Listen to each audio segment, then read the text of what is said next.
Assalamualaikum warahmatullahi wabarakatuh. Bertemu lagi dengan saya di mata pelajaran administrasi pajak. Ini adalah pertemuan ke-11 di pelajaran administrasi pajak.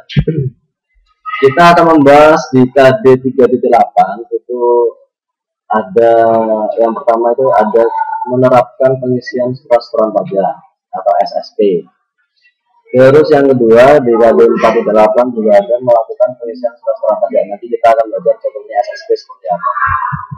Nah, indikator dari KD 3.8 adalah yang pertama menentukan pengisian surat setoran pajak.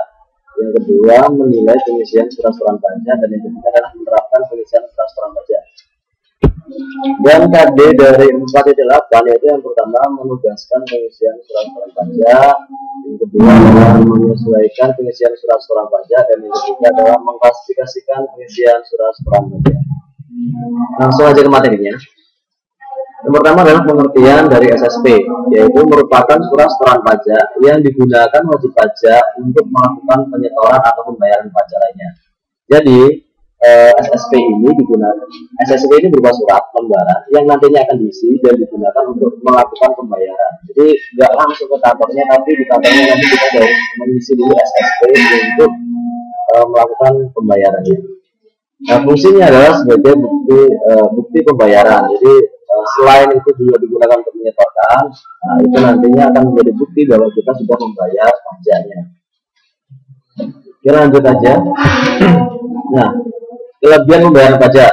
Jadi kelebihan pembayaran pajak itu terjadi ketika yang pertama terdapat pembayaran pajak oleh wajib pajak yang bukan merupakan objek pajak yang terutang, yang seharusnya tidak berutang. Jadi ketika kita dapat pemberian pajak, kita membayarkan tapi terdapat kesalahan.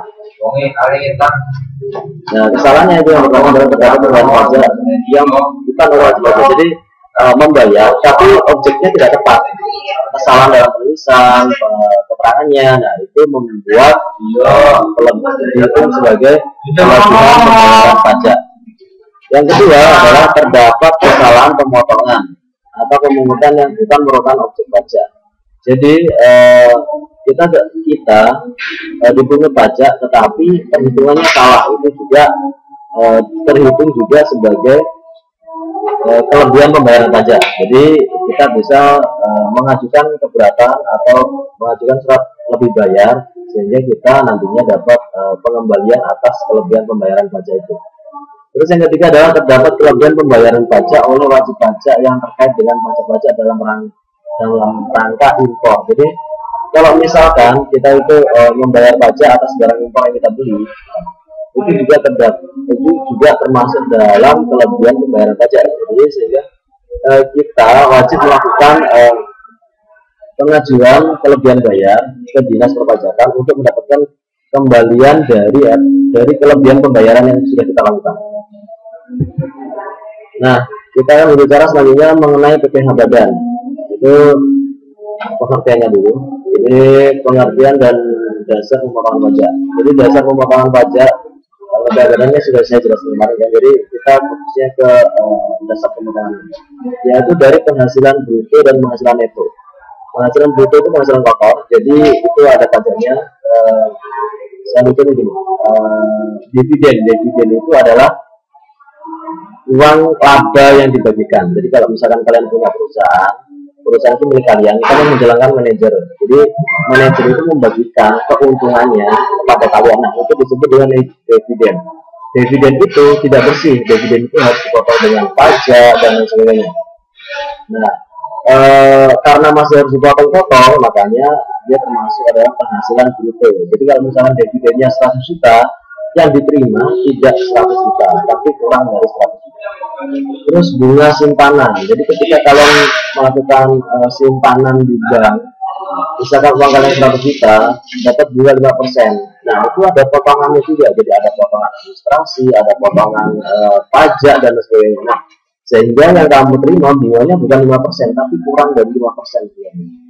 Terus ada hadiah dan penghargaan. Nah, jadi kalau misalnya hadiah dan penghargaan itu masih sering kalian dengar kalau misalkan kalian lihat TV atau radio, hadiah dipotong pajak. Nah, hal itu karena hadiah memang harus dipotong pajak, itu sudah diatur pada undang-undang. Jadi pajak untuk hadiah itu ada sendiri berapa persennya. Jadi hadiah yang diterima dari 100 juta yang diterima bersihnya itu kurang dari 100 juta. Terus selanjutnya adalah penghasilan neto atau penghasilan bersih.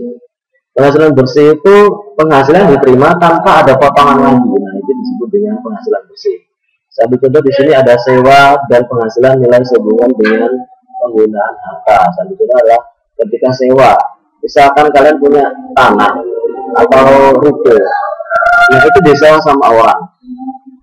Disewa 5 juta, ya kamu dapat 5 juta tanpa membayar pajak.